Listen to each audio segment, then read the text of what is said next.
আগে থেকে আর একটু মতো তেজপাতা দিয়েছি, তারপর পেঁয়াজ কুচি,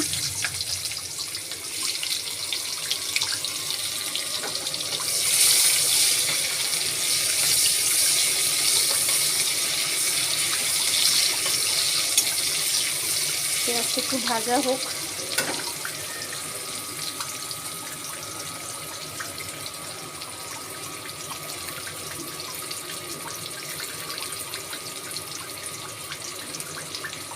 আমি একটা শুকনো লঙ্কা দিলাম টেস্টের জন্য, ঠিক আছে। আর এটা কতগুলো কাঁচা লঙ্কা দিচ্ছি।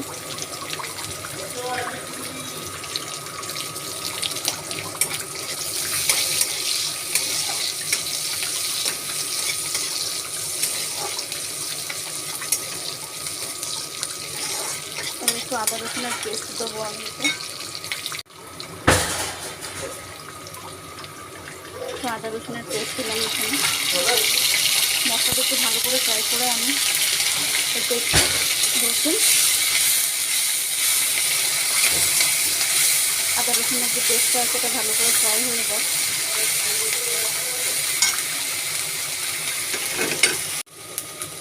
আদা রসুনটা যেটা আছে সেটা ফ্রাই হয়ে গেছে, ঠিক আছে। আমি এরপর এতে একটু টমেটো,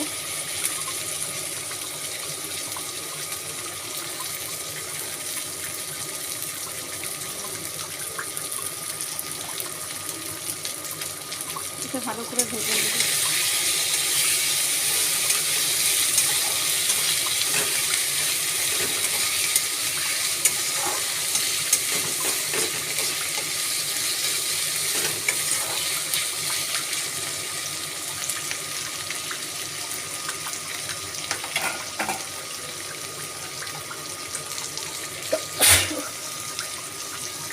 সরি,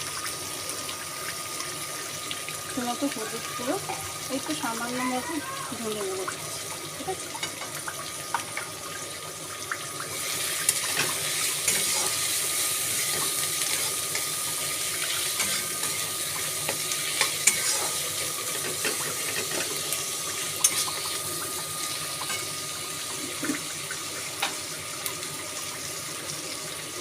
একটু মতো পরিমাণ মতো নুন দিলাম।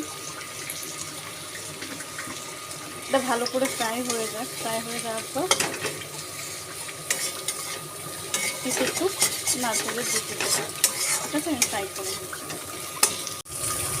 মশলাটা আবার কষানো হয়ে গেছে, দেখো তেল ছেড়ে দিয়েছে মশলা থেকে অলরেডি। এরপর আমি একটু নারকেলের যে দুধটা বানিয়ে রেখেছিলাম ওইটা দিচ্ছি।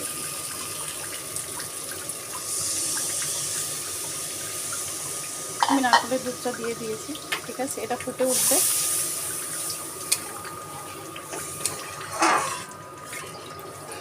এটা ফুটে উঠে যাবে। তারপর আমি এটা চিংড়িটা দিয়ে দেবো। চিংড়িটা দেওয়ার পর এখানে আমি একটু কাজু পেস্ট করে রেখেছি, কাজু পেস্টটা এটা এর মধ্যে দিয়ে দেবো। দুধটা যেহেতু ফুটে গেছে, ঠিক আছে, এরপর আমি এখানে চিংড়িগুলো সব দিয়ে দিয়েছি।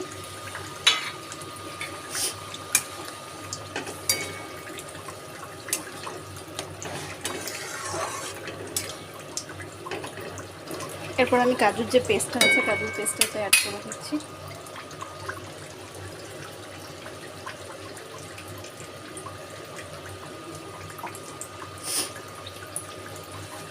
এটা ফুটে গেলে একটু গরম মশলা দিয়ে আমি ফাইনালি এটা নামিয়ে নেব।